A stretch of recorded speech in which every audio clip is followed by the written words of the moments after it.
Olá, começa agora mais um Beneficência na TV. O programa de hoje, já que nós estamos no mês de dezembro, que é a campanha Dezembro Laranja, um bate-papo com a médica dermatologista, a doutora Maria Augusta Bolzan, que vai falar um pouquinho sobre os cuidados que a gente tem que ter com o sol para evitar o câncer de pele. Tem ainda um Minha História na Benê com o Alexandre, técnico de segurança do trabalho. Então, olha, o programa está imperdível no ar, Beneficência na TV.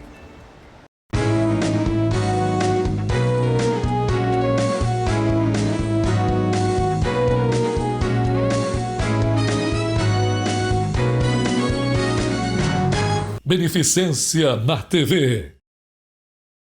Bom, então, o Beneficência de hoje vai falar um pouquinho nessa campanha Dezembro Laranja, prevenção, conscientização, afinal, o que a gente pode fazer, tomar sol de forma saudável e assim evitar o câncer de pele. Então, sobre esse assunto, eu converso com ela, a dermatologista a doutora Maria Augusta Bolzan. Seja bem-vinda mais uma vez. Muito obrigada pelo convite, Cris. Sempre uma delícia estar aqui. Bom, o que tem de novidade? A gente está sempre falando, né? Todo final de ano, nessa época, a gente acaba falando sobre o câncer de pele. Mas eu queria que você falasse um pouquinho aí o que muda, porque é um câncer que é um dos mais que tem maior número de casos, né? É verdade. O câncer de pele, ele representa hoje cerca de 33% de todos os cânceres. Então, é uma doença muito frequente. Geralmente a gente divide em dois grupos. O grupo que a gente fala que é o não melanoma, que normalmente são os cânceres basocelular e espinocelular, que tem uma letalidade bem menor, mas são muito prevalentes. A gente tem cerca de 177 mil casos novos por ano. E o câncer do tipo melanoma, que é mais grave, tem uma letalidade maior, e a gente tem cerca de 8.500 casos por ano. Então, a gente tem que ficar realmente muito esperto e ligado com isso, tomar cuidado tanto com a questão da exposição solar, como também avaliar qualquer lesão nova que esteja aparecendo, né? O sol é o grande vilão, é o grande causador do câncer de pele? O sol ele entra sim como um dos principais motivos, mas a gente também tem o fator genético, então precisa ter uma predisposição genética, mas o fato da radiação solar está também implicada, então são as duas coisas que caminham juntas. E aí você falou que tem o não melanoma e o melanoma. No caso mais grave, há necessidade de quimioterapia? É um tratamento de câncer mesmo, como os outros cânceres? Exatamente. O tipo melanoma, ele está mais associado com aquelas queimaduras solares, com exposições mais agudas. Então, ele é um câncer tratável, curável, se ele for descoberto nos primeiros momentos. Mas ele é um câncer mesmo, então dependendo do estágio que ele está, às vezes é necessário sim fazer sessão de quimioterapia, radioterapia, cirurgias maiores, tratamento de câncer normal. Os tipos não melanoma, que geralmente tem vários, mas os mais comuns são os tipos basocelular e espinocelular, eles estão mais relacionados com aquela exposição crônica. Então, alguém que trabalha ao ar livre ou uma pessoa que trabalha no campo, geralmente é uma lesão que a gente fala que é mais insidiosa, ela tem um crescimento mais lento e geralmente o tratamento é muito mais tranquilo, é só uma cirurgia, não precisa desse tratamento após. Mas é também uma lesão maligna. Agora, Maria Augusta, aonde que ele começa? Porque às vezes a gente vê muitas pessoas, eu passo protetor solar todos os dias no rosto. Mas do resto do corpo fica exposto, as mãos, às vezes ombro, né? Você usa agora no verão uma blusinha, uma camiseta, uma coisa assim, e acaba pegando. Mas assim, aonde que é o principal? Existe uma causa, por exemplo, tem que proteger mais o rosto ou não tem que proteger por completo? A gente tem que proteger o corpo todo, na verdade, nas áreas expostas, quando a gente está falando do dia a dia. Então, eu também não vou ser tão chita a ponto de falar que tem que passar protetor no corpo inteiro se você trabalha num escritório e tá de roupa. Na praia, ou um ambiente, na piscina, um ambiente que você esteja ali mais exposto, aí tem que passar realmente no corpo todo. Mais importante até do que usar o protetor é usar numa quantidade correta e também reaplicar, porque é muito comum, isso eu vejo muito no consultório. Antes de vamos colocar na praia, todo mundo passa seu protetor, mas dali 2 horas ninguém reaplica, já entrou no mar, ou já tomou uma chuveirada. E aí nessas horas que as queimaduras acontecem. Ou mesmo quando não está propriamente sol, mas está aquele tempo meio nublado e a gente acha que não precisa porque não está sentindo calor e queima da mesma maneira. Então tem que usar o protetor mesmo no corpo todo em uma quantidade boa. Mas eu passo protetor, eu não me exponho tanto e não costumo ficar queimada, então assim, eu não vou pra praia, eu só ando na rua mesmo. Essa pessoa também corre o risco de ter um câncer de Ela pele? também. Olha, eu vou dar um exemplo do meu pai. Recentemente, deve ter uns 6 meses, a gente descobriu um vaso celular no nariz. E o meu pai é uma pessoa que nunca vai à praia, ele não toma sol. Mas essa exposição crônica é suficiente para fazer isso. E essa exposição a gente tem na janela de casa, no carro, no caminho para o trabalho, todo dia aquela radiação de pouquinho, e da vida inteira, não é uma coisa de agora. Pode ser lá da sua infância que foi se acumulando e agora que dá os primeiros sinais. Então eu sempre falo, tá de dia, não importa, pode estar chovendo, o protetor tem que estar ali. Agora, Maria Augusta, hoje é muito comum as pessoas usarem essas luzes LED, né? E a gente sabe que a luz também é fluorescente, podem causar alguns problemas. Elas também é um fator de risco? Então, essa questão ela é muito discutível. Existem alguns trabalhos que mostram que ela pode influenciar um pouco na questão de manchas, de piorar algumas manchas de pele, mas não existe nenhuma relação direta com o câncer de pele. Normalmente a gente recomenda protetor solar mesmo em ambiente fechado, mas pensando nessa questão de envelhecimento, de mancha, mas pensando só para o câncer de pele ainda teria que ser uma luz que ficasse muito próximo, ainda não tem uma comprovação, uma relação direta. Mas como ninguém fica só num quarto escuro o dia inteiro, uma hora você vai na cozinha, vai lavar uma louça, vai até a padaria, então a gente recomenda usar o protetor todos os dias. Agora, Maria Augusta, e no caso de como detectar? Como é que a pessoa levanta uma suspeita de que, poxa, eu vou numa dermato, porque ninguém pensa nisso, né? Mas tem aquelas pessoas que têm muitas sardas, porque foi acúmulo de sol, de repente na infância ou na adolescência, mas assim, quando que se levanta uma suspeita e vai procurar um médico? Então, a primeira coisa é o histórico familiar, é muito importante.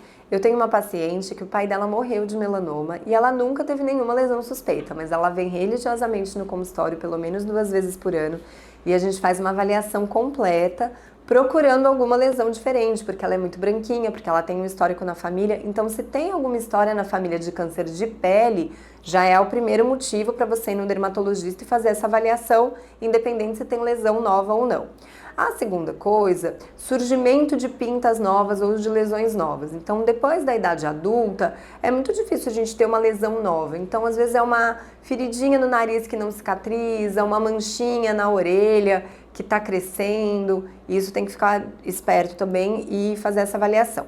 E outra coisa, lesões antigas, mas que estejam mudando. Então, às vezes você tem lá uma pinta há muito tempo, mas de repente ela está crescendo, ou ela está ficando mais escura, ou ela está tendo um sangramento que toda hora você fala, nossa, mas que estranho, eu não bati em nada e ela está machucando sozinha. Então, também são sinais de alerta.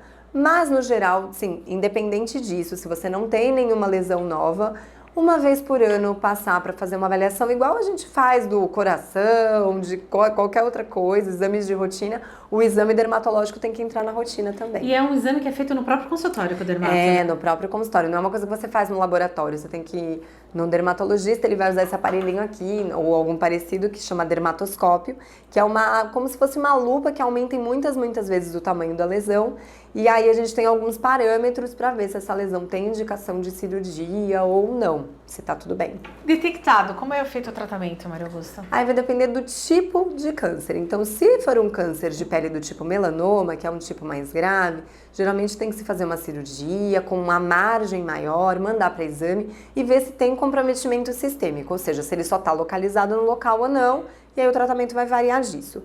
Os do tipo não melanoma, que são os mais comuns, basocelular e espinocelular, normalmente o tratamento é com cirurgia. Tem alguns tipos que podem ter tratamentos um pouco menos agressivos, mas aí são casos mais particulares. Geralmente, com a cirurgia, se vier no anátomo, tem que mandar para anátomo patológico, e aí vendo que as margens estão livres e que está tudo bem, ele é curativo. Tá certo.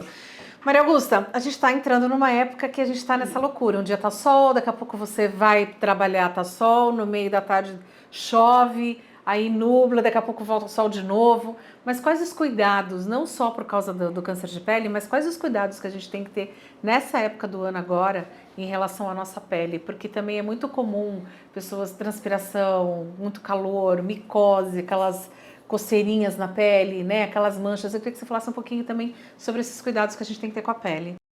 Agora no verão é uma época, ainda mais na cidade que a gente mora, é uma cidade mais úmida.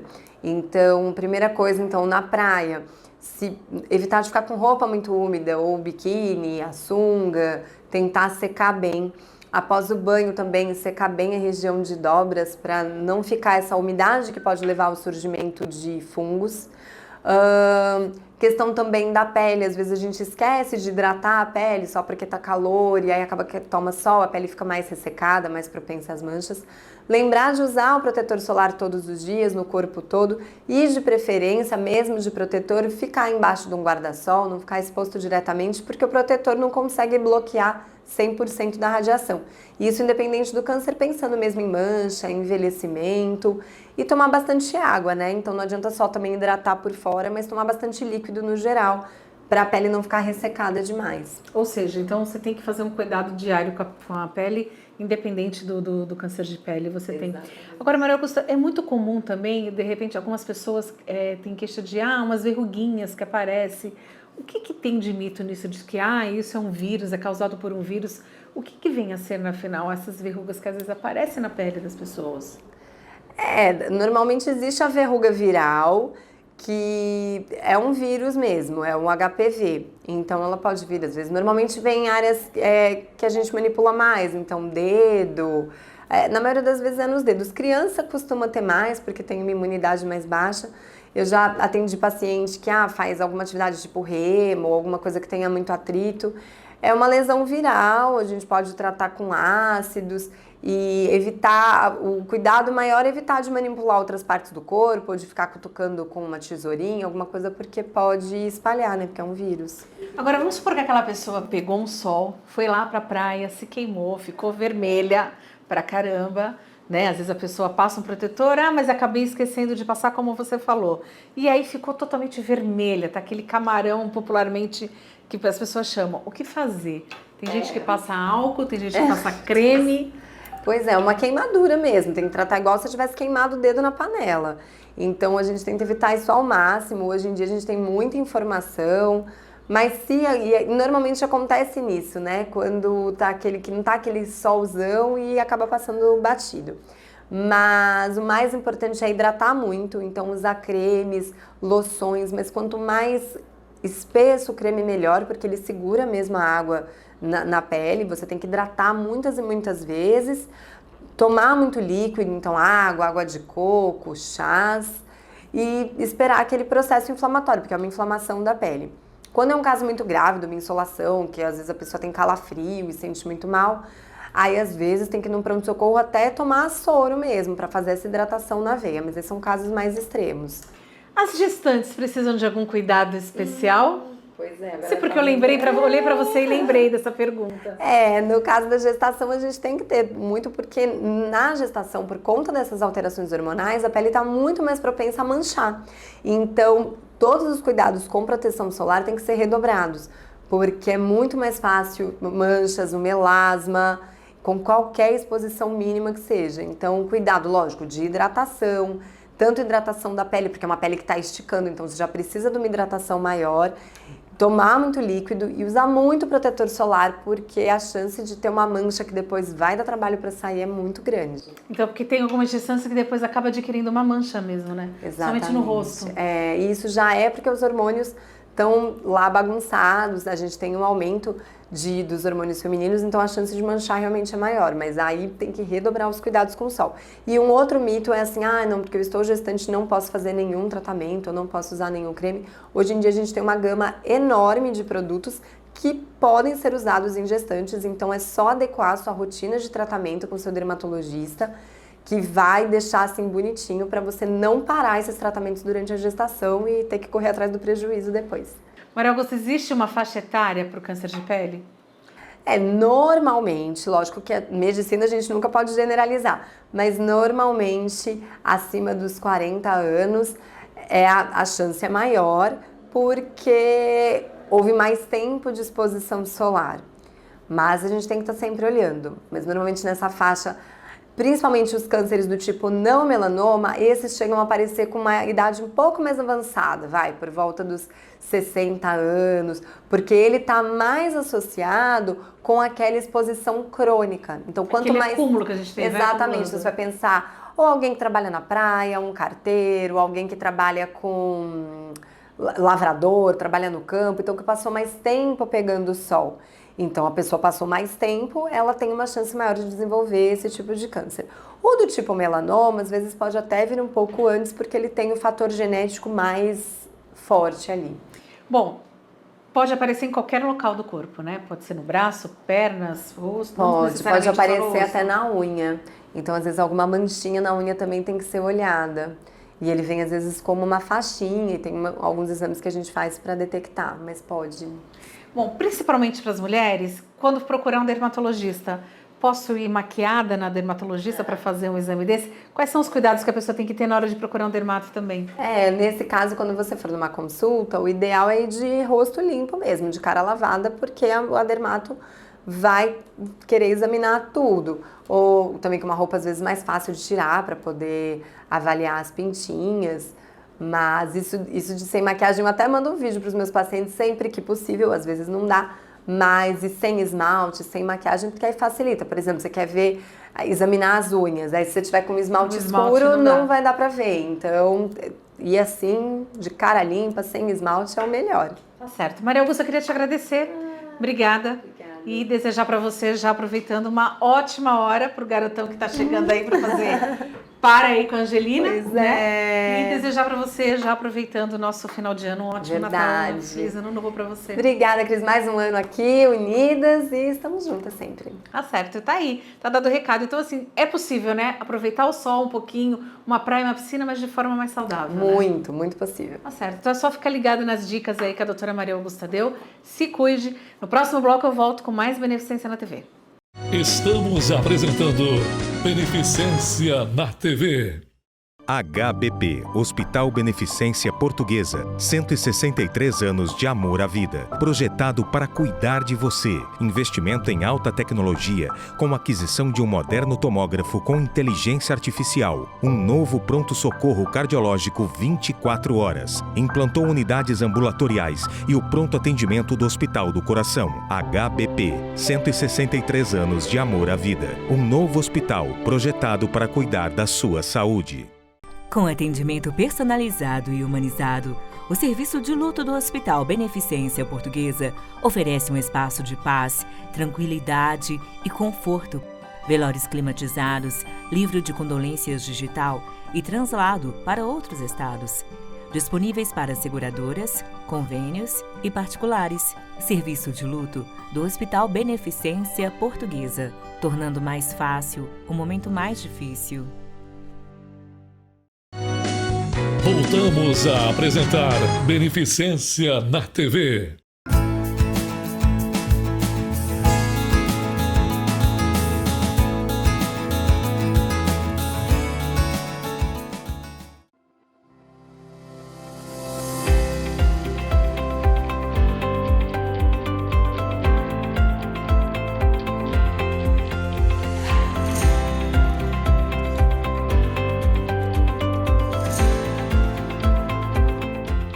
Foi no ano de 1998 que um jovem estudante do curso técnico de segurança do trabalho buscava por uma vaga de estágio.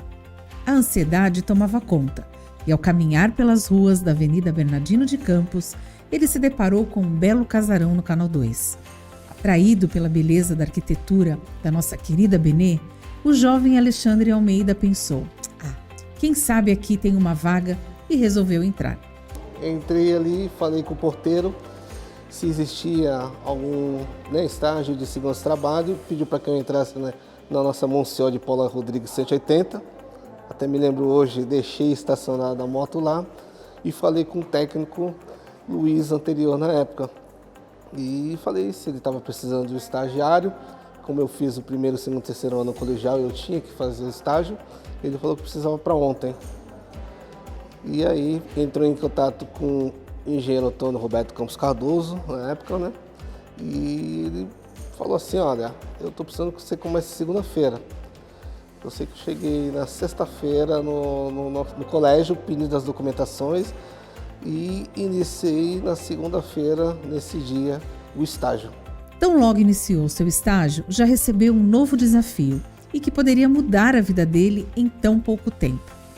Me chamou no cantinho e falou: olha, Alexandre, eu estou indo para uma outra empresa, fique tranquilo que você vai dar conta do recado até contratarem outro técnico.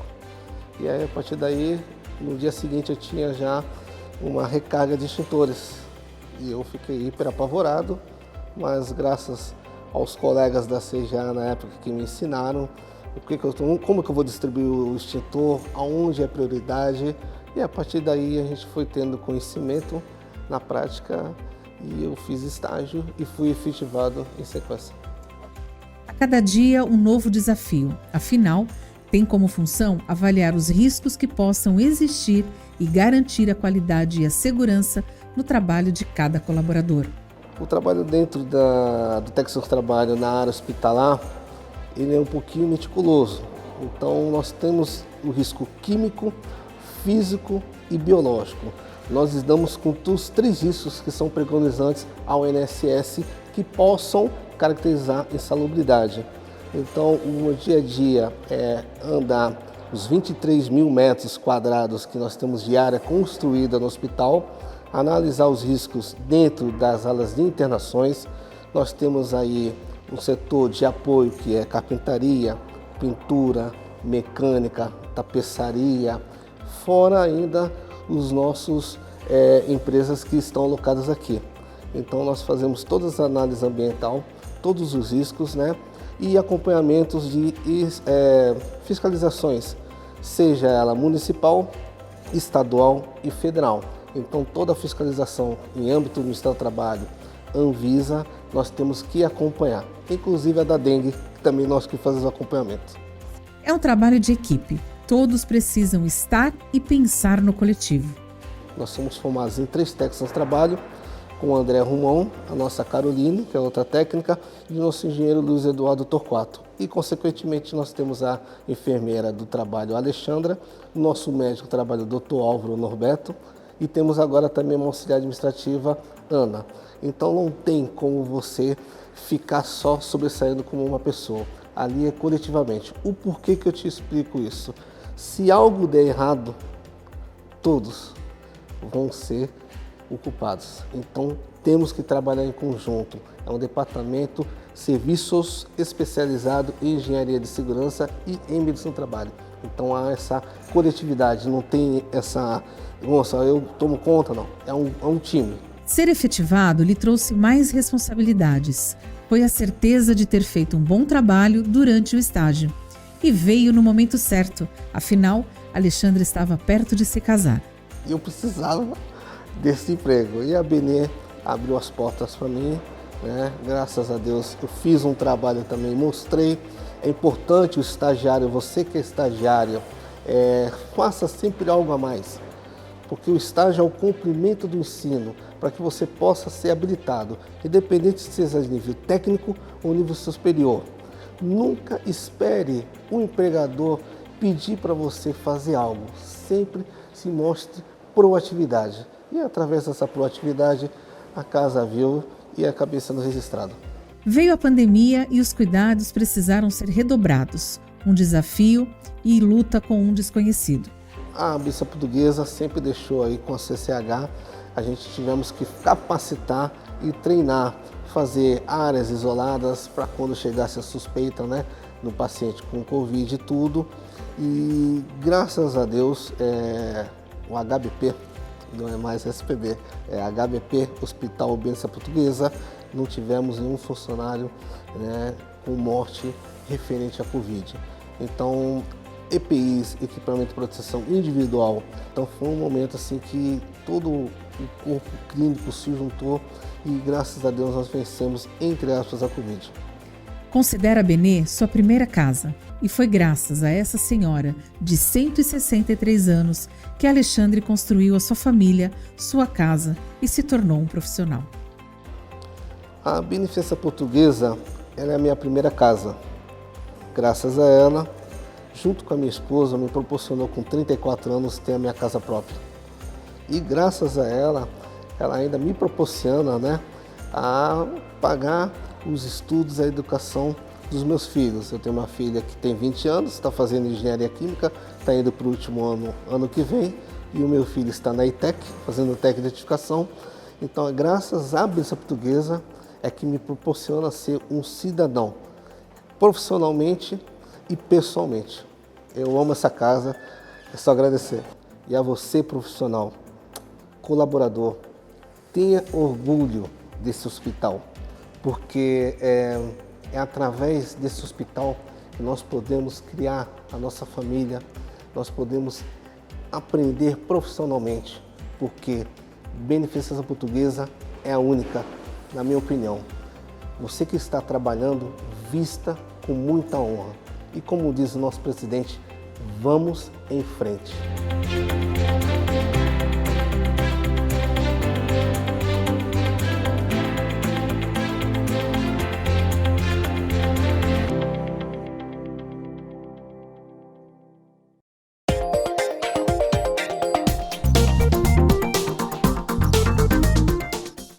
Bem, meus amigos, a nossa dica de hoje vai para aquelas pessoas que têm o hábito de coçar muito os olhos. Isso é um perigo para o olho. Por quê? O ato de coçar os olhos tem dois problemas que podem acontecer. Primeiro, tudo aquilo que está na sua mão, passou em algum lugar, cumprimentou alguém, vai para os olhos. E é assim que se pega, por exemplo, uma conjuntivite e outras doenças infecciosas que podem ocorrer. Então, o ato de coçar os olhos não deve ser feito de maneira nenhuma. Se você tem muita coceira nos olhos, se você fica com o olho irritado vermelho com frequência, tem que procurar um oftalmologista para saber por que isso está acontecendo. Se é alergia, se é falta de óculos ou qualquer outra doença. E o outro motivo por que não se deve coçar os olhos é porque existem algumas pessoas que têm a córnea, que é a parte... Se você imaginar que um relógio é o olho. O vidro do relógio seria a córnea. Essa córnea, em algumas pessoas, ela é mais fina. E o ato de esfregar os olhos, principalmente em crianças e adolescentes, pode promover uma deformação nessa córnea progressiva que se chama ceratocone. É uma doença séria que não ocorre em todo mundo que vai coçar os olhos, porém, mais de 90% das pessoas que têm essa doença são alérgicas e desenvolvem a doença por intensa coceira e esfregar os olhos frequentemente. Então, fica aqui um aviso. Não pode coçar os olhos, de hipótese nenhuma, levar as mãos aos olhos por esses dois motivos. E principalmente com crianças deve ser prestado muita atenção se fazem isso. Obrigado e um abraço.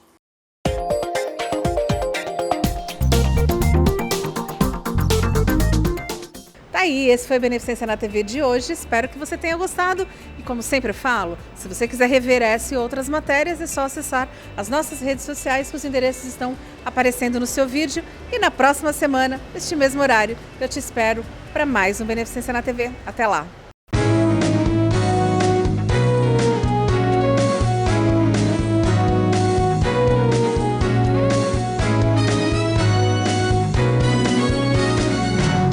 Beneficência na TV.